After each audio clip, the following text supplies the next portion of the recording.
Kalau misalnya mama kasih 10% untuk kakak misalnya jajan, monggo. Jadi ada persentase untuk dia nikmatin juga. Nah sisanya 90% kakak mama masukin sini ya. Karena tadi kakak punya tujuan untuk beli iPad. Dimana iPadnya ini untuk mempermudah kakak dalam proses belajar. Biar kakak ilmunya jadi lebih. Jadi ada itunya gitu. Jadi ada penjelasannya yang lebih positif. Gitu. Jangan hanya untuk beli iPad aja, beli iPhone aja, jangan.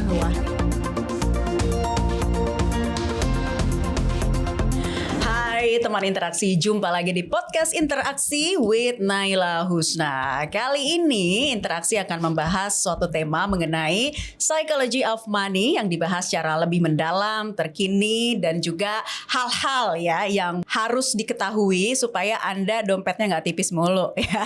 Jadi kita penting untuk mengetahui mengenai keuangan diri sendiri dan juga bagaimana caranya mengelola keuangan untuk keluarga. Nah, sudah hadir di podcast interaksi kali ini, teman interaksi, ada Mbak Rista Zwestika. Beliau adalah seorang financial planner yang sudah cukup senior ya, berpengalaman di bidangnya dan juga rutin memberikan literasi edukasi soal pengelolaan keuangan di media sosial. Langsung saja kita sapa. Hai Mbak Rista.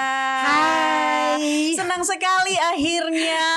Begitu permintaan saya minggu lalu ya, DM Instagram, Mbak ada waktunya nggak? Ya, ini kayaknya langsung penting nih untuk dibahas dan langsung oke, alhamdulillah rezeki saya di interaksi kali ini. Karena ini penting banget ya untuk kita mengetahui bersama mengenai pengelolaan keuangan. Bagaimana cara mengelola keuangan ya yang harusnya dipahami oleh semua generasi. Nih ya. Betul banget Mbak Naila. Nah gitu. sebenarnya kalau kita berbicara mengenai keuangan, apa saja sih tantangan yang selalu dihadapi keluarga nih Mbak Rista secara umumnya tuh seperti apa? Oke, baik, kalau ditanya ini langsung ditanya tantangan nih teman interaksi ya, gitu.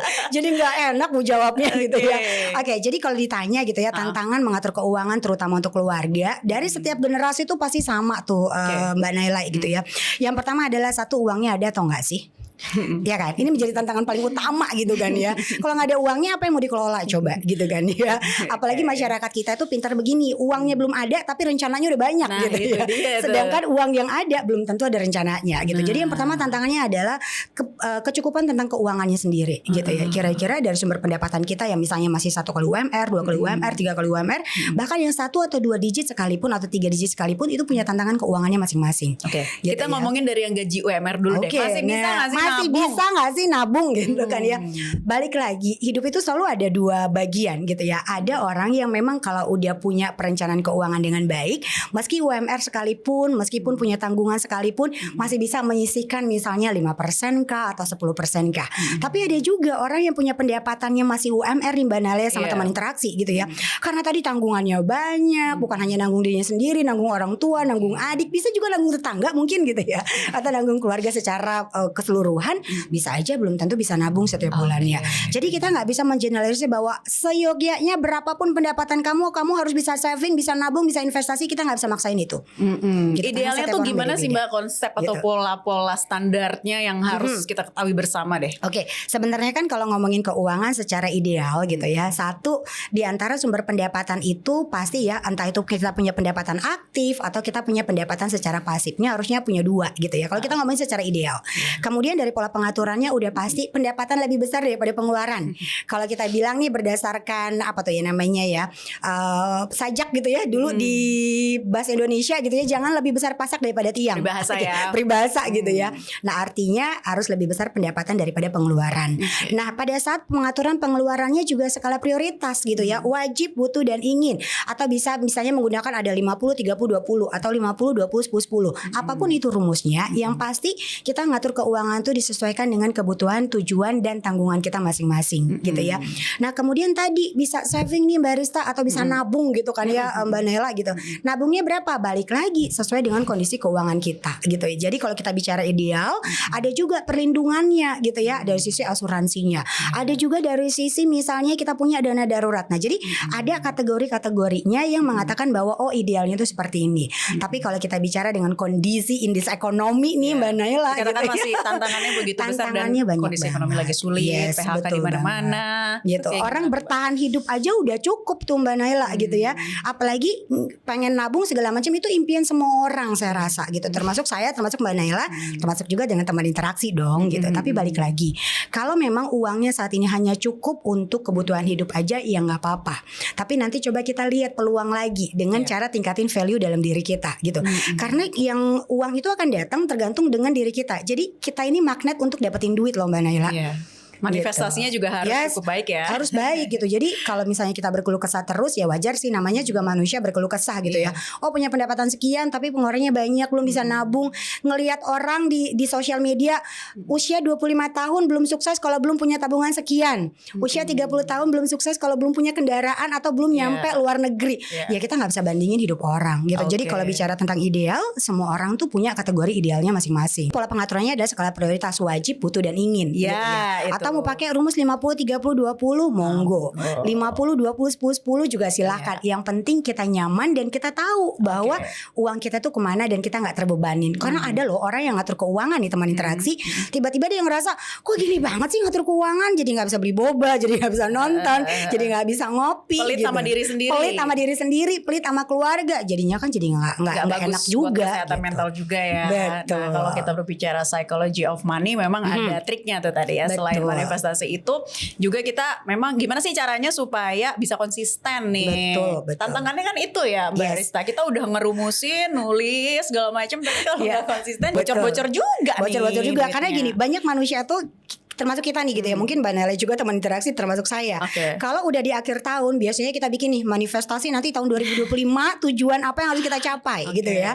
Melakukan review keuangan, tapi ternyata berdasarkan survei itu hanya berlaku 3 bulan pertama di tahun depan. Sisanya angkat tangan ke kamera. Iya. Gitu. Apalagi kalau udah akhir tahun kan banyak pengeluaran juga tuh, liburan, terus nanti Betul. di Juni Juli ada juga Iya. sekolah anak dan lain-lain. Betul. Jadi tadi selain rumus itu, gimana caranya supaya konsisten, Mbak Arista? Oke, sebenarnya tadi kalau kita ngomongin tentang keuangan gitu ya, bukan hanya bicara tentang ideal, yang paling penting adalah kita punya namanya financial self awareness. Artinya punya kesadaran keuangan. Ini dulu nih Mbak Nala yang penting sama teman interaksi gitu. Karena kalau kita nggak punya kesadaran, kita tuh akan menganggap remeh uang. Kalau kita udah psikologinya gitu, kalau kita balik ke psikologi, kalau kita udah nganggap remeh uang, maka one day uang yang akan menganggap remeh kita, dan uang yang akan mempermainkan kita. Jadi yang pertama teman interaksi adalah lakukan dulu namanya financial self awareness atau punya kesadaran keuangan. Satu, kesadaran keuangan tuh mulai dari mana? Oh iya ya, dapetin uang itu nggak mudah loh. Kita membarter waktu, tenaga, emosi gitu ya untuk sejumlah uang yang masuk ke rekening. Itu pun belum tentu masuk. Contoh dengan sekarang banyak kena PHK, banyak pengurangan, banyak gaji yang ketunda. Jadi kan belum tentu masuk nih gitu. Sedangkan kita udah melakukan pengorbanan dari Senin sampai Jumat, belum ditambah lemburnya, jauh dari keluarga, belum lagi kalau misalnya miskom dengan bos atasan kan ini repot. Jadi satu, mendapatkan uang itu tidak mudah. Oke. Kemudian yang kedua, dapetin uang ini kita harus dalam kondisi yang sehat. Betul nggak sih Mbak Nala? Setuju. Betul ya. Harus sehat, otomatis harus ada pekerjaan. Bayangin kalau kita nggak kondisinya nggak sehat, kita nggak punya pekerjaan, uang bisa datang nggak?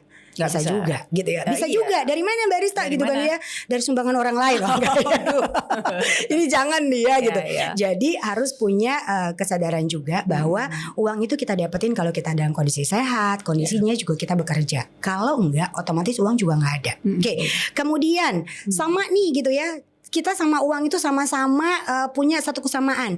Nggak selamanya ada di dunia, betul nggak sih? Betul. Gitu kita ya. akan mati, Yes, uang gitu bisa ya. habis. Yes, betul. Gitu ya. Jadi nggak sama. Nah dari sini kita punya kesadaran. Oh iya ya, bahwa uang itu perlu banget deh kita kelola gitu. Kelolanya seperti apa? Ya tadi berdasarkan skala prioritas kita. Apakah pola pengelolaan keuangan aku antara aku dengan Mbak Nela kemudian dengan teman interaksi sama? Belum tentu sama. Kenapa? Karena cara mendapatkan keuangan kita itu berbeda. Kemudian yang kedua, tanggungan setiap keluarga juga beda-beda. Ada yang single nanggung keluarga banyak gitu ya, termasuk dalam sandwich generation. Ada juga yang misalnya menikah tapi nggak punya tanggungan dan bahkan memutuskan untuk nggak punya anak, juga beda lagi gitu ya. Kemudian tadi tujuan kemampuan keuangan setiap orang juga beda-beda. Nah, inilah yang akhirnya membuat gitu ya, tadi punya kesadaran dapatin uang gak mudah, tujuan setiap orang beda-beda. Kemudian tadi kita gak selamanya bisa punya uang gitu ya. Nah, dari sini baru deh kita bikin tuh bagaimana pola pengaturan keuangan yang tepat, berapa persentase buat kebutuhan, berapa persentase yang misalnya kita untuk biar kita nggak gila sebelum waktunya tuh Mbak Nela gitu ya, healing gitu ya. Nah, kemudian berapa sih persentase untuk kita berinvestasi agar tujuan keuangan kita bukan hanya jangka pendek, menengah ataupun jangka panjang, itu semuanya bisa terwujud tuh. Gitu. Kalau kita bicara lagi idealnya kurang lebih begitu. Tapi banyak yang belum bisa membedakan mana kebutuhan, mana keinginan ya. Yes, betul banget. Apalagi kalau misalnya Mbak Nela, aku tanya sama teman interaksi, bangun tidur sama sebelum tidur yang dicari siapa? Yang dicari siapa? Ayo, yang dicari siapa? Saya, keluarga sih. Pasti yang dicari keluarga. Jadi baru bangun tidur, mana di keluarga saya gitu. Oke, teman interaksi baru bangun tidur, yang dicari siapa? Ayo. Pasti handphone. Oh, sekarang tuh handphone ya. Kalau saya sekarang handphone. Anak saya sih ada nggak di samping itu. Ya kan kebanyakan bangun tidur nggak bisa tidur, yang dipegang handphone sampai kita tertidur lagi. Bangun tidur yang dicari adalah handphone kita. Ada apa gosip selama aku tidur gitu kan ya. Ada promo apa gitu. Nah, jadi karena kita terpapar selalu dengan sosial media, jadi kita suka overwhelmed gitu ya. Jadi nggak bisa menilai mana informasi yang sesuai dengan kebutuhan kita, mana yang enggak. Semuanya kita terima aja. Jadi kita jadi overthinking sendiri. Ketika overthinking kita mulai membandingkan hidup kita dengan orang lain. Nah, ini bahayanya nih. Jadi sehingga bukannya nggak bisa membedakan mana keinginan mana kebutuhan, kadang kita terlalu termotivasi dengan apa yang dibentuk oleh sosial media. Gitu. Contoh misalnya usia 20 tahun kalau belum punya ini belum sukses. Kayak usia 30 tahun kalau belum married, belum punya anak, belum sampai ke Jepang kayaknya belum oke. Nah, ini. Jadi kita banyak terpengaruhnya dari sosial media. That's why kenapa perlu paham tentang kondisi keuangan kita sehingga itu akan menjadi alarm buat kita. Ini yang dihadapi oleh Gen Z juga saat ini nih, barista ya. Tantangannya begitu beragam. Malah ada surveinya, studinya, penelitian yang menunjukkan bahwa Gen Z di usia 22 malah cenderung merasa jauh lebih tua dan udah ketinggalan untuk sukses nih dibanding milenial yang selalu merasa lebih muda padahal udah usia 35. Udah usia 35 gitu kan. Apa dengan fenomena ini? Ini yang perlu kita bedah juga karena ternyata banyak Gen Z atau milenial yang sekarang menjadi sandwich generation ya, barista ya.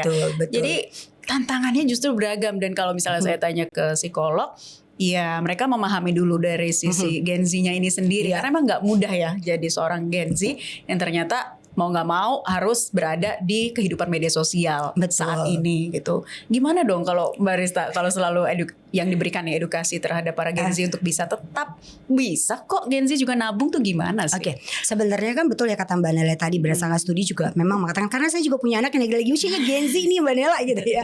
Jadi bangun tidur yang dilihat handphone, kemudian pola kehidupannya juga yang dilihat adalah standarnya adalah sosial media gitu, apa yang dibentuk oleh lingkungan gitu ya. Ini kita benar-benar harus melakukan edukasi gitu ya, bahwa kenapa? Karena bahwa setiap orang itu punya hidupnya masing-masing, bahwa setiap orang itu punya proses kehidupannya masing-masing, bahkan untuk memulai merencanakan keuangan juga mereka startnya beda-beda dan kita nggak bisa samain itu. Gitu ya. Nah, itu kita perlu edukasi dulu karena kalau tidak mereka akan segera menyamakan kehidupannya dia dan mereka terburu-buru nih. Kalau usia 20 belum punya 100 juta pertama, ini kayaknya gagal dalam hidup. Ketika merasakan gagal dalam hidup, mentalnya kena. Jadi nggak mau ngapa-ngapain takutnya. Jadi nggak mau ngapa-ngapain, jadi takut segala macam gitu, merasa minder diri, rendah diri gitu. Nah, ini sebenarnya nggak boleh gitu ya. Jadi kita tetap harus edukasi bahwa start orang memulai itu beda-beda, prosesnya pun juga beda-beda gitu ya. Nah, keuntungannya dari sisi Gen Z ini adalah mereka rentan misalnya udah terpapar sekali dengan sosial media. Jadi artinya kalau mereka sadar dengan keuangan mereka, sadar dengan kebutuhan mereka, sadar punya tujuan keuangan dan impian mereka yang harus segera diwujudin, sebenarnya mencari peluang pendapatan untuk generasi Gen Z itu mudah sekali Mbak Naila gitu ya. Sekarang dengan jadi content creator, misalnya jadi editing kah atau videographer kah, itu peluangnya banyak banget gitu untuk mendapatkan side hustle-nya. Meskipun mereka saat ini sedang kuliah, tapi mereka juga bisa punya pendapatan gitu. Itu peluangnya besar. Cuma masalahnya tadi adalah ketika dapetin pendapatannya mudah, kalau tidak diberikan edukasi tentang keuangan, maka uangnya juga keluarnya jadi lebih mudah. Karena jadi lebih menggampangkan, udah gampang kok gitu. Aku kuliah udah bisa punya uang kok 2 kali UMR, tenang lah gitu. Dan takutnya habisnya ke gaya hidup lagi, hidup lagi ya Mbak ya. Maksudnya lagi ke gaya hidup lagi atau sekarang tuh Gen Z itu lebih banyak teman interaksi mungkin lihat di sosial media gitu ya. Banyak banget iming-iming untuk cepat kaya. Prosesnya instan tanpa mau belajar gitu. Banyak kan ada penawaran dari sisi investasi, ujung-ujungnya banyak yang ketipu dengan investasi bodong gitu. Karena dia menggampangkan.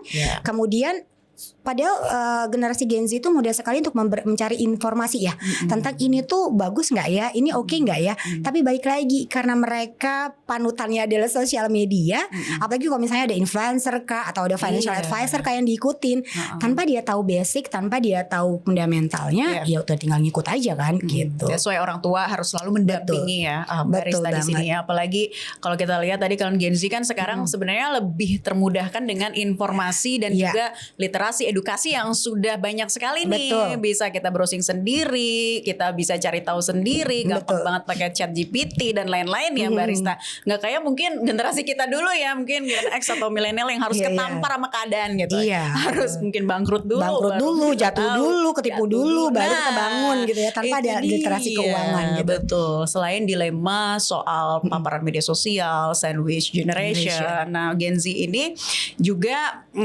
sekarang kan sulit mendapatkan pekerjaan nih Mbak, tapi sebenarnya banyak side hustle yang tadi kalau Mbak Rista jelaskan itu bisa menjadi peluang juga nih. Betul. Tapi tantangan lainnya adalah Mbak, ya di dua sisi yang berbeda itu adalah soal kemudahan akses keuangan yang ditawarkan oleh berbagai platform, ya katakanlah pinjol-pinjol, dan lain sebagainya. Terus gimana caranya supaya kita nggak mudah termakan diskon-diskon yang menarik lah untuk pembelanjaan di platform media online itu seperti apa sih Mbak untuk menahan itu tuh susah banget deh itu kayaknya. Oke, balik lagi kan tingkatnya adalah tingkat literasi nih Mbak Naila gitu ya. Jadi kalau kita lihat angka literasi dan inklusi kita itu ada gapnya. Literasinya kita itu masih di angka 66%, sedangkan angka inklusi keuangan kita di angka 85%. Artinya ada gap.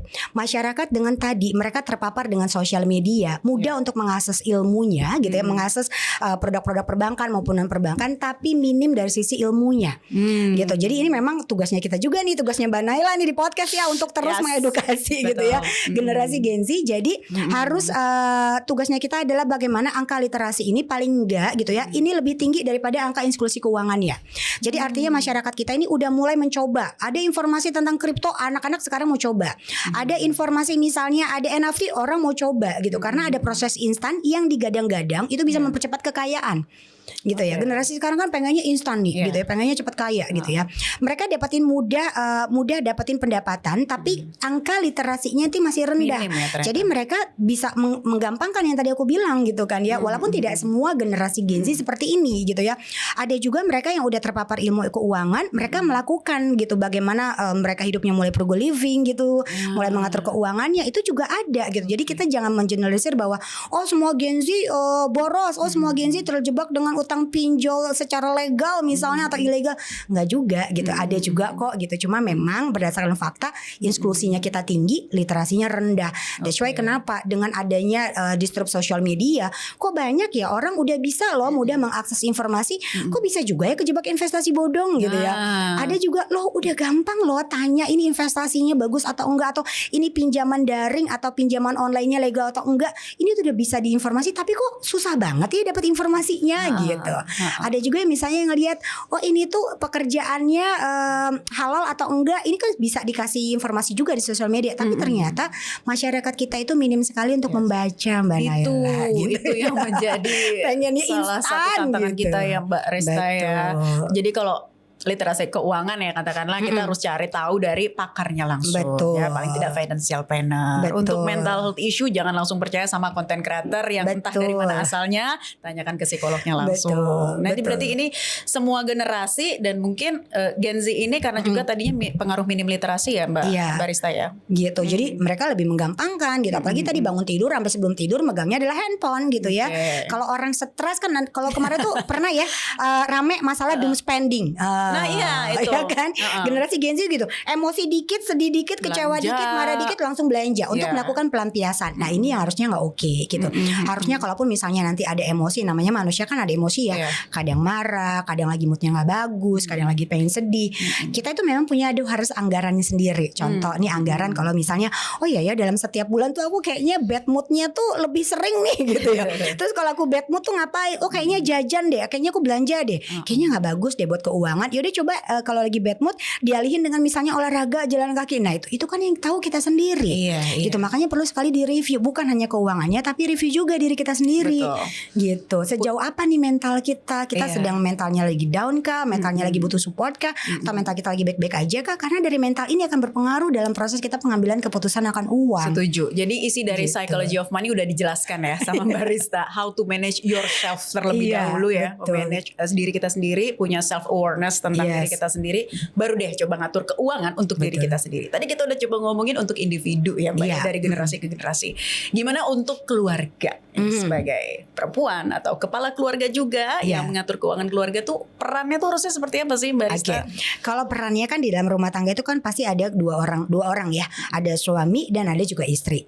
Nah ini tuh harusnya teman interaksi gitu ya Mbak Nela. Dari awal tuh harus ada kesepakatan gitu ya. Kesepakatan dan keterbukaan gitu ya kan. Kalau dibilang nekat bukan nekat buka baju aja teman interaksi gitu ya. Tapi harus ada buka-bukaan masalah keuangan. Karena ini harus dibahas sebelum menuju ke jenjang pernikahan ya Mbak Rista? Yes, harusnya wajibnya sama gitu ya sebelum kita menuju ke pernikahan. Ini karena kenapa harus dibahas? Karena masalah uang ini adalah menjadi pemicu perceraian, keributan KDRT gitu ya. Tertinggi masih masuk di angka 5 atau 10 besar gitu ya. Penyebab keributan-keributan atau perceraian. Nah, jadi harus dibahas kalau bisa nih teman interaksi. Jangan hanya ngomongin tentang cinta aja. Karena saat ini token listrik itu nggak dibayar pakai cinta, betul ya Mbak Nela ya. Apalagi susu anak gitu. Beras juga gitu ya, walaupun meski oplosan gitu ya. Nah, itu nggak dibayar pakai cinta gitu. Jadi harus realistis nanti apa sih yang dibahas. Jadi ada dua nih poinnya. Kalau misalnya memang mau berkeluarga ada banyak yang harus dibahas. Contoh misalnya nanti nggak langsung nanti aku kerja atau enggak ya enggak. Jadi kan ada pola bagaimana sih kita berkomunikasi gitu ya. Karena kan ngomongin keuangan balik lagi meskipun kita cintanya setengah mati ada orang posisi sensitif kalau ngomongin uang gitu ya. Jadi kalau sebelum menikah baiknya memang ngomongin tentang keuangan teman interaksi. Yang pertama adalah nanti mulai dari kalau kita menikah nanti yang bekerja siapa gitu. Kalau misalnya saat ini kita sama-sama bekerja apakah hanya pasangan kita aja atau kita juga atau dua-duanya gitu ya. Setelah kita punya pendapatan nanti bagaimana pola pengaturannya? Apakah digabung dalam satu rekening jadi rekening rumah tangga atau kita mesti bagi setelah di list pengeluarannya suami menanggung apa nanti istri menanggung apa gitu ya. Kemudian porsi keuangannya itu kemana aja? Mulai dari nanti kebutuhannya kemana aja, untuk anak apa aja, untuk rumah apa aja, untuk utangnya apa aja. Bahkan untuk kita ngasih orang tua juga mesti dibahas loh ini persentasenya gitu ya. Karena masalah kita memberi suami ngasih ke keluarganya, istri ngasih ke keluarganya ini udah kayak drama Korea nggak kelar-kelar tuh Mbak Naila. Ribut mulu dan bakal diungkit-ungkit gitu ya. Ini menjadi sumber juga nih gitu. Kok keluarga kamu terus sih? Kok keluarga kamu terus sih gitu. Nah itu juga harus dibahas. Kemudian nanti kalau kita mau investasinya ke gimana nih gitu ya. Apakah nanti kita mulai ke reksadana, apakah deposito? Karena kan tadi kita terlahir dari dua kepala yang berbeda, dua kepribadian yang berbeda, dua latar belakang yang berbeda gitu ya. Dan keluarga itu adalah salah satu pengaruh besar bagaimana kita memutuskan akan uang gitu. Nah ini mesti dibahas. Kemudian bendaharanya siapa? Siapa yang pegang? Apakah suami? Apakah istri? Seberapa percaya kalau istri yang pegang? Seberapa percaya kalau suami yang pegang? Gitu. Apakah kita kelola dua-duanya dengan ada misalnya ada dua rekening atau satu rekening atau gimana nih caranya? Itu mesti dibahas. Misalnya udah komunikasi, terus nanti ketika di jenjang pernikahan trial and error nih Mbak. Jadi siapa yang lebih bijak dalam mengelola keuangan itu nggak apa-apa sebenarnya. Itu nggak apa-apa gitu ya. Karena kan kita ini fleksibel ya gitu. Bukan harus pokoknya ngatur keuangan karena uang itu rentan sekali dengan perempuan aja. Enggak juga. Karena ada juga perempuan-perempuan yang tipenya udah gue gak mau males deh, gak mau ribet deh gitu. Udah suami aja karena mungkin literasi keuangan suami jadi lebih baik atau bisa sebaliknya gitu. Jadi harus ada kesepakatan. Nah kalau kita sudah berumah tangga, udah kadung nih berumah tangga, belum dapat literasi keuangannya, pantes ribut terus ngomongin uang gitu kan ya. Sensitif terus. Ya udah coba cooling down. Kalau ngomong berdua kadang-kadang kan ada aja nih walaupun kita udah bahasanya manis, udah sayang-sayangan, udah pillow talks juga, tapi ternyata masih emosi, berarti kita butuh orang ketiga. Entah itu nanti dari sisi psikolognya atau dari sisi perencana keuangannya. Gitu. Datang ke ahlinya, bukan curhat ke teman, bukan curhat ke tetangga atau ke orang tua gitu ya. Tapi curhatnya ke ahlinya gitu ya. Nah, jadi kalau misalnya nanti kayaknya aku ada dendam masa lalu atau inner child masa lalu kalau ngomongin uang tuh aku suka tersinggung gitu. Ini kan mesti datang ke ahlinya, dibenerin dulu. Kenapa sih kalau ngomongin uang tuh ribut terus gitu ya. Si istri juga kenapa sih orang suami nanya uang sisa berapa kok langsung naik pitam gitu ya. Ini mesti dibahas gitu. Komunikasi secara terbuka dan jujur ya, Jujur, barista ya. betul. Nggak bisa tuh diumpet-umpetin, nggak bisa jujur diumpet-umpetin. soal keuangan gitu-gitu. Nggak boleh kan ya Mbak ya? Iya. Ada juga yang namanya tahu kalau terlalu jujur nanti plus minus dong barista gitu. Nah balik lagi makanya harus ada kesepakatan di awal gitu biar kedepannya itu nggak jadi huru hara gitu. Nah dari sana baru deh kita ngatur keuangannya. Misalnya Riz pola pengaturannya adalah kalau sudah berumah tangga digabung nih. Ini cara yang pertama nih Mbak Nela. Caranya itu banyak banget gitu ya. Tapi ini balik lagi tergantung dengan tingkat kenyamanan masing-masing ya. Ada yang misalnya suami istri pendapatannya digabung dalam satu rekening. Jadi ketika tanggal 25 masuk ke dalam rekening. Suami masuk, istri masuk, udah jadi rekening rumah tangga. Diatur deh tuh bareng-bareng. Termasuk nanti budget untuk suami dan istri. Jadi budget suami itu bukan hanya untuk makan aja, bukan rokok aja, bukan transport aja. Suami juga butuh skincare, suami juga butuh jalan-jalan gitu. Butuh belanja baju. Belanja juga sama itu juga sama istri. Jadi harus secara detail dianggarin gitu ya. Nah, ada kalau ditanya plus minus ya gitu. Kalau kita ngatur keuangan tadi digabung, ini adalah salah satu cara untuk meminimalisir keributan karena kan sekarang nggak nutup kemungkinan ya Mbak Naila sama teman interaksi. Ternyata perempuan itu punya pendapatan lebih besar daripada pasangan. Jadi salah satu caranya adalah untuk nggak ngelihat bahwa oh ya pendapatan aku kan lebih besar gitu.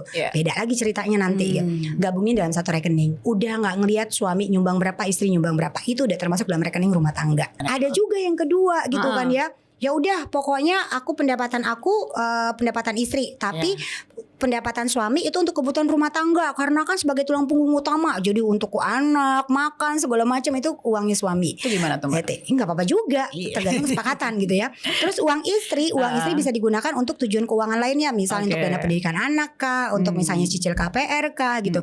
Terus kalau ada sisa dari pendapatan masing-masing, ya udah jangan ditanya. Karena kan udah kesepakatan. Kamu nanggung misalnya pengeluaran tiap bulan rumah tangga 10 juta gitu misalnya. Terus aku punya pendapatan suami 15 juta. Sisanya 5 juta ya urusan suami mau diapain? Gitu. Istri juga begitu. Pendapatannya misalnya 15 juta, pengeluarannya cuma 8 juta, sisanya 7 juta ya jangan ditanya. Gitu. Tapi kan kebiasaannya kalau kayak gini misalnya kurang, "Pak kurang." Ya udah deh pakai duit kamu dulu. "Mah kurang, pakai duit mama dulu." Jadi nanti hitung-hitungan gitu. Gitu-gitu ya, hitung-hitungan ya. Kemarin minjem duit aku belum dibalikin gitu ya. Nanti iya. takutnya ribut gitu. Tapi balik lagi tergantung kenyamanan. Ada juga nih gitu kan ya. Semua pengeluaran istri, pengeluaran rumah tangga ditanggung sama suami. Uang istri ya uang istri gitu ya. Jangan diganggu-gugat nih gitu. Karena kan aku nggak punya kewajiban aku untuk cari pekerjaan gitu. Tapi balik lagi semuanya tergantung dengan kenyamanan masing-masing. Ini di edukasi pranikah sekarang udah ada belum sih Mbak? Ada semua. Jadi saat ini karena rentan sekali gitu ya. Kalau kita lihat nih Mbak Naila gitu ya. Karena tadi banyak sekali teman interaksi keributan dalam rumah tangga itu karena masalah keuangan. Ini juga faktor yang membuat saat ini angka pernikahan menjadi turun loh Mbak Naila. Iya, salah satunya ya. Salah satunya adalah karena ketidaksiapan secara mental, ketidaksiapan secara bagaimana mengatur keuangannya. Gitu. Makanya sekarang penting banget ada nih misalnya ada salah satu platform yang memberikan edukasi, teman-teman psikolog juga biasanya memberikan edukasi untuk pranikah. Gitu. Apa aja sih yang harus dibahas dari sisi mental. Terus kalau misalnya dari keributan bagaimana mengantisipasinya, kalau misalnya selisih paham tentang keuangan bagaimana mengantisipasinya, itu sebenarnya udah ada semuanya. Gitu. Masyarakat sudah sangat dimudahkan loh teman interaksi. Sangat dimudahkan ya. Dengan berbagai sumber informasi. Ya, yang jelas kalau misalnya ternyata udah nikah, ternyata menemui tantangan di pertengahan jalan, ya kita temui pakarnya. Jangan semuanya apa-apa tanya ChatGPT ya atau tanya AI itu bahaya banget tuh. Apalagi curhat sama teman, hari ini temenan, besok ribut udah dibongkar lagi. Ngeri ya, ntar kemana-mana lagi. Oke, Mbak Rita, jadi kalau misalnya bagi mereka yang sudah ternyata cukup terbuka dan cukup mapan untuk mengatur masalah keuangan keluarga, untuk memulai investasi, apakah memilih yang konvensional dulu atau nanti langsung berani ke reksadana atau saham? Gimana sih caranya? Nah ini aku mesti luruskan dulu teman interaksi karena faktanya 80% masyarakat kita itu gagal mencapai tujuan keuangannya karena investasinya tidak pernah tepat tuh Mbak Naila. 80% ya retail ya gitu ya. Ya ilmunya ada, tapi tadi investasi itu teman interaksi yang pertama satu, tentukan dulu tujuan kita berinvestasi mau apa. Kayak kita mau punya kendaraan. Ketika kendaraannya diisi 500.000 gitu kan ya, itu kita mau kemana? Tujuannya mau kemana? Kemudian kita lihat 500.000 ini cukupnya untuk berapa lama? Jauhnya, jaraknya berapa lama? Terus kalau kurang seperti apa? Tujuan kita berapa banyak? Apakah satu tempat, dua tempat? Sama dengan investasi. Yang pertama teman interaksi sama Mbak Naila, tentukan dulu tujuan keuangan kita itu apa? Apakah untuk dana pendidikan anak? Apakah untuk dana pensiun? Apakah dana pelunasan utang, apakah dana darurat, apakah nanti misalnya kita mau naik haji atau umroh, Ini kita tentuin dulu. Kenapa? Karena dari tujuan ini yang akan nanti menentukan jenis kendaraan atau investasi yang kita gunakan itu apa, teman interaksi. Nggak bisa sama. Oke. Gitu. Contoh misalnya, Riz, aku udah tentuin ya, aku mau nyiapin dana pendidikan anak karena sekarang punya anak, zaman dulu banyak anak banyak rezeki, zaman sekarang banyak anak bapak ibu kerja terus gitu ya. Nggak pulang-pulang karena satu anak sampai usia kuliah itu butuh 2 sampai 2,5 miliar misalnya gitu ya. Oke, udah ketahuan nih. Dana pendidikan anak butuhnya 2,5 miliar. Oke, yang pertama. Yang kedua gitu kan ya, berapa lama nih gitu kan ya ini mau dicapai. Oke, kita lihat kalau misalnya anak kita saat ini masih usia 1 tahun, teman interaksi mau dipakai nanti mulai dari dia masuk TK. TK berarti 5 tahun. Oke, berarti kita punya jangka waktunya adalah kurang lebih 3 tahun nih Mbak Naila. Jangan dihitung 4 tahun ya, karena di usia ke-5 tahun uang tuh harus ready. Gitu. Kita ngitung dulu nih, TK itu kebutuhannya sampai dia TKA dan TKB itu lulusnya butuhnya berapa? Apakah butuhnya 200 juta? Karena kan harga TK saat ini tuh kayak beli motor ya Mbak Naila ya. Harga gitu. kuliah Mbak. Uang DP TK ya SD gitu. itu paling mahal banget TK ya. SD mahal banget, apalagi nanti kuliah ya kan gitu. Oke. Berapa nih gitu ya jangka waktunya tuh yang mau dia capai itu berapa lama gitu ya. Kemudian tadi berapa yang dia bisa investasikan setiap bulannya? Apakah 1 juta, apakah 2 juta, apakah 3 juta? Ini tuh harus fix dulu loh. Jadi investasinya nggak bisa kayak jendela tutup buka gitu kan ya. Harus fix dulu. Makanya perlu dibuat anggaran secara detail sehingga ketahuan dari pendapatan aku. Let's say misalnya angka pendapatannya misalnya 5 juta. Dari 5 juta, setiap 5 juta itu setiap bulan aku bisa menyisihkan berapa persentasenya. Apakah 10%? Berarti kan dia kurang lebih 1 juta. Nah 1 juta ini yang aku harus rutin investasiin setiap bulan. Maka enak kita menghitung pertumbuhannya gitu. Jadi bukan berarti investasinya hari ini 300, bulan depan 500, bulan ketiga dipakai lagi juga, bukan gitu ya. Jadi harus fix dulu. Nah dari sini kita udah kelihatan ya. Oh tujuannya dana pendidikan anak. Oh targetnya 2,5 miliar. Oh waktunya kurang lebih untuk TK. Udah deh TK dulu deh. TK butuhnya misalnya 100 juta misalnya. Waktunya 3 tahun. Setiap bulan aku bisa investasinya 1 juta. Oke yuk. Jadi setahun kan 12 juta. Kita mulai nih waktunya. Oke, karena waktunya 3 tahun gitu ya. Satu, kalau aku belum terliterasi dengan keuangan, maka yaudah masukin dulu di tempat yang aman. Kita bangun habitnya dulu. Habit menyisihkan di angka 1 juta rutin selama 12 bulan. Gitu ya. Masukin kemana? Tabungan dulu juga gak apa-apa. Gitu ya, karena waktu anak tadi pendek gitu ya. Tabungan dulu. Setelah habitnya terbentuk gitu ya, jangan lupa upgrade value atau ilmunya. Investasi leher ke atas itu paling penting Mbak Nela sama teman interaksi. Belajar. Kalau tadi tabungan, yuk kita move. Tabungan udah tahu nih gitu ya. Tabungan itu akan bertambah kalau kita tambah. Karena dia konsepnya adalah menyimpan gitu kan ya.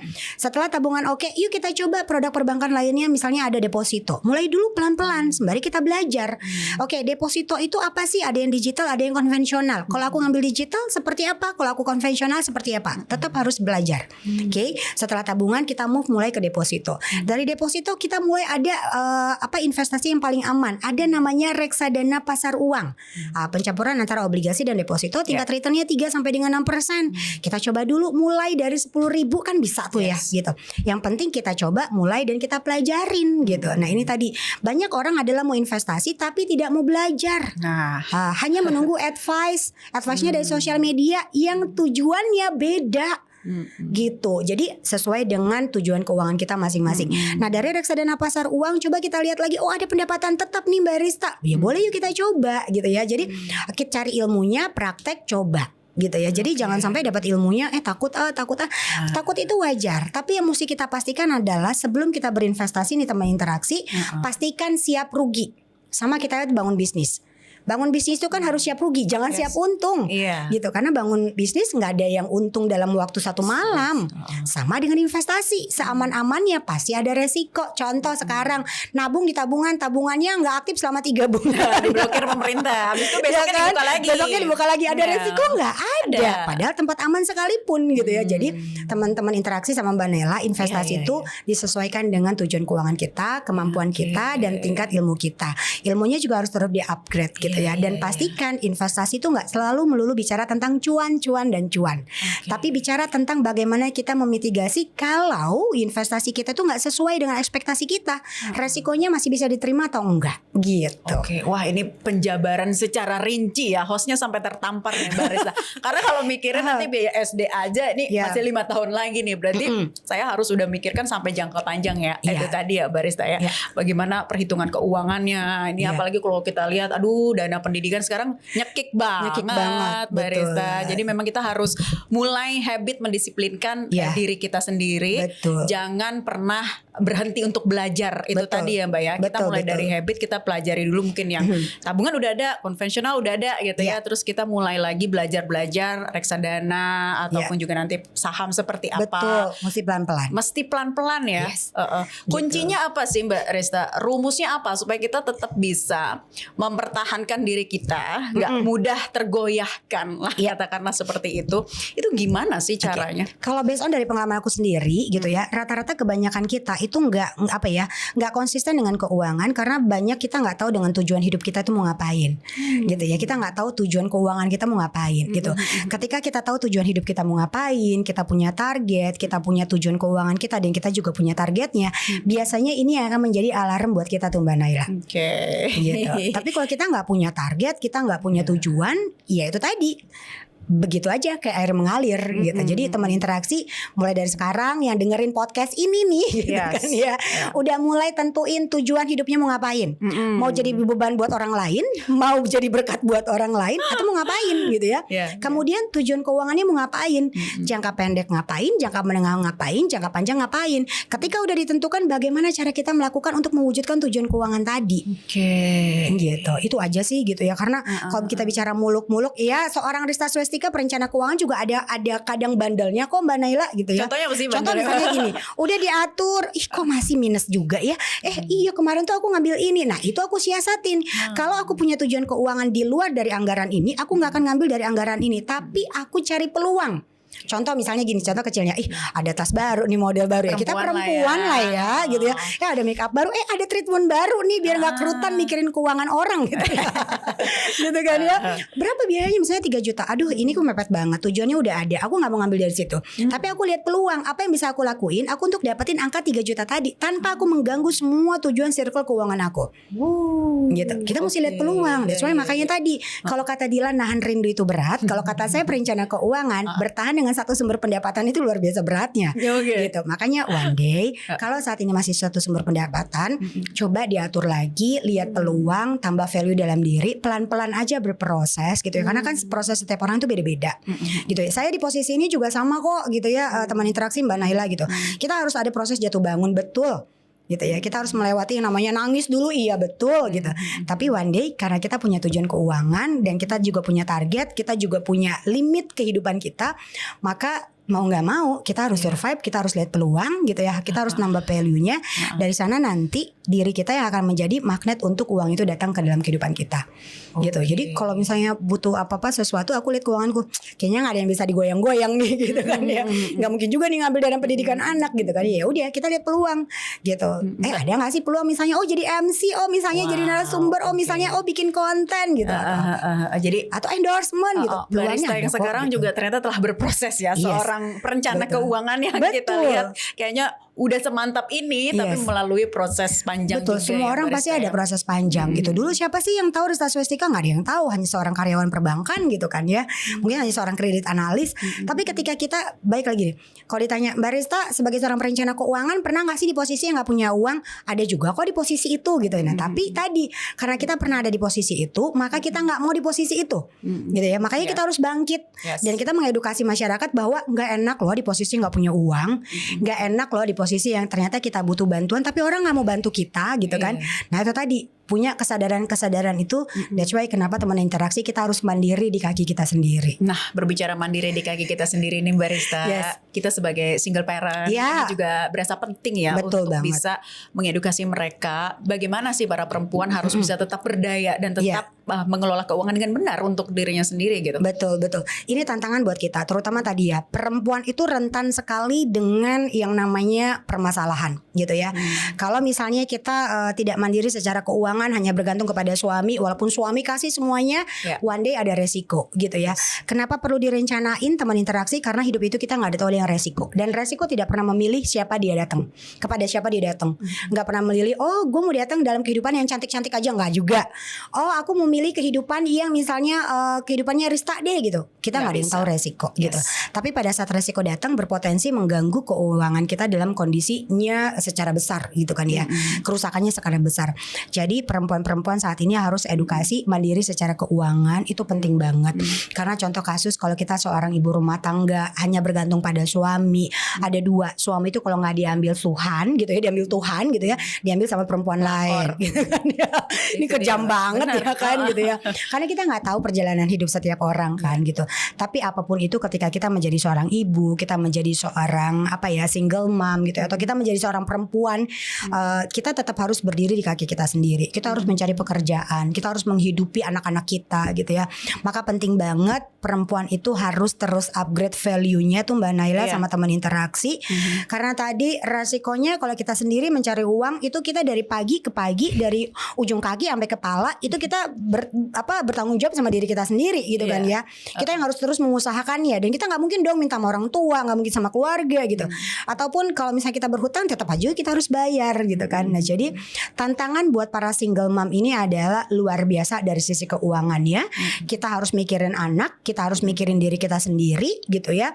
Dan kita harus mikirin bukan masa depan anak, kita juga harus mikirin masa depan kita sendiri gitu. Jadi mau tidak mau harus melakukan pengaturan keuangannya ekstra ketat. Gitu ya, nggak bisa nih, makanya kan kalau misalnya ada lihat single mom gitu ya, takutnya ngambil jalan pintas gitu ya. Jangan sampai ya moms gitu. Jadi tetap harus ngatur keuangannya dalam skala prioritas. Wajib, butuh dan ingin, kewajiban dulu, kebutuhan bahkan keinginan itu nanti dulu. Bukan berarti single moms itu nggak boleh punya keinginan, boleh-boleh aja. Tapi skala prioritas dulu, kewajiban yang kita utamakan, kebutuhan baru keinginan. Mengatur keuangan itu kalau menurut saya nih teman interaksi sama Mbak Nela, ini adalah sebuah seni gitu ya. Bukan nyanyi aja yang seni gitu ya, bukan drama aja yang seni. Tapi ngatur keuangannya adalah sebuah seni. Seni yang memberikan kebebasan kepada kita si pemilik uang untuk mengelola uang, bukan kita yang dikelola oleh uang. Gitu. Jadi mengatur keuangannya ya sesuai kemauan kita. Tapi dalam kemauannya jadi kita nggak seenak-enaknya gitu. Walaupun kemauannya kita itu harus skala prioritas tadi. Kewajiban dulu, kebutuhan baru keinginan gitu. Bukan berarti ketika kita mengatur keuangan kita jadi nggak beli baju, nggak juga. Bukan berarti ketika kita ngatur keuangan kita pelit sama diri sendiri juga nggak juga. Karena kalau besok kita mati uangnya juga buat siapa coba gitu kan ya. Oke. Jadi tetap harus skala prioritas gitu ya. Mau jalan ya udah ayo jalan. Jalannya berapa banyak setiap bulan. Misalnya kita mau ke mall sama anak-anak nih, terutama single mom gitu ya. Kita mau jalan-jalan nih sama anak-anak untuk dapetin bonding sama anak-anak, karena kan kita capek nih kerja terus gitu kan ya. Memang tujuannya untuk anak, tapi kan harus ada waktu luangin buat anak. Misalnya dalam sebulan kita mau ke mallnya berapa kali? Apakah setiap minggu? Apakah setiap minggu itu Sabtu dan Minggu? Seberapa sering? Misalnya sebulan tuh hanya 2 kali aja, minggu pertama dan minggu keempat nih gitu. Oke, nah itu berapa banyak keluarnya? Apakah 500.000? Apakah 1 juta? Jadi kelihatan gitu. Karena itu tuh udah termasuk harus kita atur sih Mbak Barita. Karena kan? ke mall kan nggak mungkin nggak makan jajan dan lain-lain. Kan? Apalagi ngelihat baju dan lain-lain gitu kan, siapa tahu bisa habisnya lebih dari 1 juta. Nah ini jadi jangan hanya mikir ke mall tuh jalan-jalan gak ngeluarin duit ya betul. Sekarang. Harus pakai duit gitu kan ya. Bukan berarti masuk ke mall cuma untuk hirup udara AC aja enggak juga. Pasti ada keluar duit. Hari gini kalau misalnya punya anak 1, anak 2 gitu ya. Anaknya udah besar gitu ya, enggak usah pakai neni dan lain-lain. Itu bisa aja habis 500 sampai 1 jutaan loh Mbak Naila. Itu pun enggak beli apa-apa. Hanya untuk makan aja gitu. Karena kan sekarang inflasi konsumtif kita juga tinggi. Nah, penting banget buat para single mom untuk kita bonding memberikan informasi tentang keuangan kita kepada anak. Menabung sejak dini ya Mbak. Ya, contoh misalnya kita edukasi anak misalnya. Kak, misalnya aku punya anak 2 nih teman interaksi gitu. Yang satunya sudah kuliah, yang satunya sedang SMP, mau SMA nih Mbak Naila gitu ya. Jadi remaja gitu ya. Aku kasih edukasi bahwa mama itu kerja sendirian nak gitu. Bukan berarti aku mengkerdilkan anakku bahwa aku nggak boleh ini karena mamaku, enggak gitu. Tapi aku mengajak mereka untuk berkomunikasi. Karena generasi Gen Z saat ini kita nggak bisa perintah tunjuk itu udah nggak bisa. Tapi harus diajak komunikasi. Gitu. Aku jadi mengedukasi kepada putra putriku bahwa mama saat ini single ya gitu. Artinya mama mencari uang itu sendirian. Mama harus pasti ada yang mesti mama korbankan gitu ya. Misalnya mungkin waktu dengan adik sama mas jadi terbatas gitu ya. Tapi kita tetap ada waktunya gitu ya. Terus misalnya tadi kita nggak bisa loh apa-apa. Misalnya adik mau langsung beli itu nggak bisa loh dek gitu. Harus ada prosesnya dulu. Mama mesti lihat kira-kira keuangan mama cukup atau tidak. Kira-kira ini harus kita tunda atau enggak. Jadi kita harus membuat anak itu nggak semua kemauan dia itu harus saat itu juga terwujud gitu. Jadi dia harus ada prosesnya. semuanya. Betul. Dan Gitu. menjelaskannya juga harus secara detail nih. Iya. Kadang-kadang Gen Alpha tuh kan banyak banget pertanyaan nih barista. Iya. Tapi kenapa Bun gak boleh gini-gini gitu kan. Nah kita Iya. tuh sebagai orang tua juga Iya. emang harus cakep nih masuknya ya. Iya. Jangan sampai nanti ini juga pakai bahasa-bahasa yang Iya kan? orang tua bahasa-bahasa yang Iya, gak dimengerti gitu. oleh si anak ini. Betul. Oke, terakhir nih barista. Ini kan kita udah panjang lebar dari awal sampai Iya. akhir ini. Sekarang terakhir membiasakan anak-anak kita sejak usia dini untuk bisa menabung dan bertanggung jawab terhadap uangnya itu seperti apa? Oke, jadi kalau misalnya kita mau edukasi anak-anak untuk menekankan kepada anak-anak untuk menyisihkan tabungan dan lain-lain gitu untuk nabung, itu sebenarnya disesuaikan dengan usia tuh Mbak Naila. Gitu. Jadi ada edukasi keuangan, misalnya usia 5 tahun ke bawah, cara edukasinya juga berbeda gitu ya. Tapi aku mengedukasi anak-anakku ini paling enak adalah mulai dari SD tuh Mbak gitu. Kalau tidak 6-7 salah, tahun ya, Mbak, ya? ya, kalau tidak salah anakku itu yang gede, aku mulai yang gede itu waktu itu di kelas 3 SD, kalau tidak salah ada mata pelajaran tentang uang. Oh wow. Gitu. Anakku tuh memang tidak aku biasakan untuk kasih duit Mbak, karena makanan bawa dari rumah atau catering gitu, jadi jarang jajan. Di tempatku tuh nggak bisa ya, Ma aku mau jajan ke warung, bahkan uang aja dia nggak ngerti. Gitu. Jadi one day pada saat kelas 3 SD pulang ke rumah itu nangis, Mama aku nggak bisa jawab gimana? Kalau misalnya Mama punya uang seceng belanja segini itu berapa jawabannya gitu Mbak Naila. Karena nggak pernah diedukasi kayak gitu. Sedangkan teman-temannya mungkin biasa ke warung atau biasa bermain gitu kan, dia biasa sosialisasi itu dengan gampang menjawab pertanyaan dari gurunya. Dia mesti nangis dan mesti dijabarin turun gitu ya, 1.000 dikurangi 500 sisanya berapa, dia nangis ya. Dari situ aku perlu banget nih untuk mengedukasi anakku gitu. Nah dari sana aku mulai edukasi gitu ya, dari kelas 3 SD aku edukasi nih tentang keuangannya. Jadi aku biasa ini Mas nanti gitu ya, dari SD ya, dari SD tuh kelas 3 SD aku tanya, Mas mau bawa uang jajan nggak gitu. Nah, jadi mesti ditanya nih Mbak gitu. Kenapa? Karena ketika kita nanya dan dia minta, dia harus bertanggung jawab dengan apa yang dia minta. Oke. Gitu. Jadi kok ini Uangnya uang buat kamu nih apa? gitu. Iya. Kembaliannya berapa? Yes gitu. Oh, Jadi aku oke. tanya. Jadi Mas dari sekolah itu dari Senin sampai Jumat, Mas mau jajannya kapan? Karena kan dia bawa makanan dari rumah nih Mbak gitu ya. Dia bilang, Ma aku tuh jajannya seminggu 1 kali aja pada saat olahraga. Karena kalau olahraga aku suka lapar, jajannya suka kurang, bekal dari mama suka kurang gitu kan ya. Oke, jajannya berapa? Oke, nanti aku tanya dulu ya Maya ke kantinnya gitu. Jadi panjang tuh Mbak. Gitu. Jadi aku belajar untuk anak itu bertanggung jawab dengan apa yang dia minta. Dan dia mencari tahu apa yang dia butuhkan. Gitu. Sejak dini. Sejak dini. Jadi sampai dia begitu dia SMP beda lagi nih. Gitu. Dari Senin sampai Jumat, Mas mau jajan nggak? Oke, aku mau jajan mah. Tapi tetap bawa bekal dari rumah tuh Mbak Naila. Walaupun dia cowok ya gitu. Dia bawa bekal dari rumah. Ma aku jajannya seminggu 3 kali aja. Setiap jajan karena di kantin swasta itu lumayan. Jadi aku minta 15.000. 15.000 aku udah cek mah nasi uduknya segini segini. Masih dapat ya 15.000 Jadi ya zaman dulu kan Mbak. zaman gitu. dulu ya. Jadi masih bisa nih dia gitu. Ya udah 15.000 berarti dapatnya adalah kurang lebih 45.000 nih aku kasih. Nah tapi dari 45.000 kadang dia ada lebih, Ma aku nggak jajan, jadi uang sisa aku masih tabung. Gitu. Atau dari 45.000, Ma ternyata aku tuh kemarin tuh ada teman yang sakit dan aku harus ini, jadi aku nggak jajan, uangku di sini. Jadi belajar untuk dia tahu kemana uangnya dia digunakan. Gitu. Dan dia bertanggung jawab, kalau kurang berarti dia nggak jajan. Waduh, ini panjang pembahasannya teman-teman. Jadi udah beda-beda dari Gitu. tahap SD, Ya, SMP, jadi, SMA, iya, kuliah. Nanti gitu. kalau udah punya penghasilan lebih Itu beda-beda Mbak. Jadi pada saat SMA pun berbeda. Jadi SMA itu aku kasih ATM. Di ATM aku udah menghitung. Dia mulai naik angkutan gitu ya. Jadi udah gak diantar jemput papa mamanya, tapi udah mulai naik angkutan. Nah rumahnya jauh nih. Aku dari Jatiwaringin dia ke SMA 3 Setiabudi gitu kan ya. Ini jauh banget. Mesti dihitung transportasinya berapa, ojeknya berapa, jajannya berapa. Aku kasih di ATM. Tapi di ATM-nya itu nyangkut emailnya, handphonenya semuanya ke aku. Jadi ke pengeluarannya kemanapun dia pasti aku akan tahu. Tanpa dia cerita pun aku akan tahu. Wah, gitu. Jadi dia terbiasa gitu. Jadi dia terbuka. Jadi aku dia pengeluaran ini, agak besar nih di luar dari yang udah kita anggarin gitu. Ini belajar gitu. Jadi nanti pada saat dia one day dia berumah tangga, dia akan mempelajarin ini kepada istrinya gitu. Sedikit Mbak, ini kan aku terapkan ke anakku nih kalau lagi lebaran itu misalnya dapet THR gitu ya. Terus kemarin habis acara sunatan lah katakan kan dia dapat amplop-amplop gitu tuh. Aku beliin ATM yang kecil tuh Mbak, yang udah ada di Tokopedia, Shopee gitu-gitu bisa kita beli. Itu dia ada pinnya segala macam, tapi orang tuanya yang bisa akses. Jadi itu semuanya aku masukin ke situ untuk dia juga bisa belajar nabung itu ATM mini kayak gitu-gitu bisa juga ya. Udah itu mulai bisa ngerti juga. dia Itu udah mulai ngerti Mbak. Cuma dikasih masukan ya. Jadi kalau aku jangan semuanya dimasukin ke ATM. Gitu karena kan dia juga pengen nikmatin. Tapi dia kayak punya tujuan gitu. Aku mau buat beli iPad baru misalnya. Nah ini juga mesti hati-hati gitu kan ya. Kalau kita mau manifestasi anak gitu kan ya. Misalnya kita nabung untuk beli ini. Nanti bisa jadi yang terbentuk adalah gue nabung untuk belanja. Oh, oke. Jadi gitu. gimana tuh konsepnya? Jadi banyak sekali yang gini, ayo nabung, kalau misalnya kamu mau beli mobilan nabung dulu, nanti udahnya beli. Ini akan terbentuk loh secara tidak langsung, nabung untuk beli sesuatu yang konsumtif nantinya. Gitu. Jadi kalau misalnya dirubah nih misalnya gitu ya. Ini belum tentu bisa cocok juga buat semua orang gitu ya. Tapi balik lagi kita kan sama-sama belajar gitu ya. Jadi misalnya gini, oh kakak nih punya uang nih dari THR dari Eyang gitu ya, atau misalnya oh dapat nih dari uang sunatan. Kak dapatnya sekian. Mesti diinformasiin dulu nih Mbak, dapatnya sekian. Kakak dari uang ini kalau misalnya mama kasih 10% untuk kakak misalnya jajan, monggo. Jadi ada persentase untuk dia nikmatin juga.